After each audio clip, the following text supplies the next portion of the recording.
Hey guys, in this video, I'm going to show you how to add bots to your Discord server. So let's get into it. First of all, visit the Top GG official website, which is one of the best places to find Discord bots online. Scroll through or search until you find a bot you'd like to add to your server. To narrow your choices and make things easier, you can search by category type and filter by selecting Discord bots. Open the bot's main page, then tap the invite button.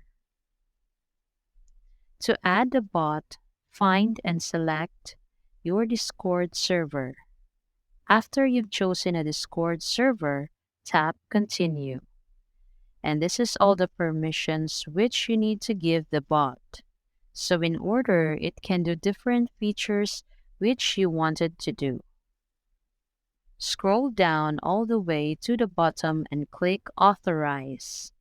Then you've got to do the verification.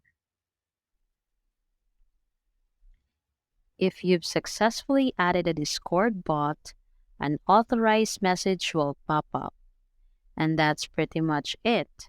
If this video was helpful, please give us a like. And don't forget to subscribe to our channel so you don't miss out our new uploads. Thanks for watching, and I will see you in the next one.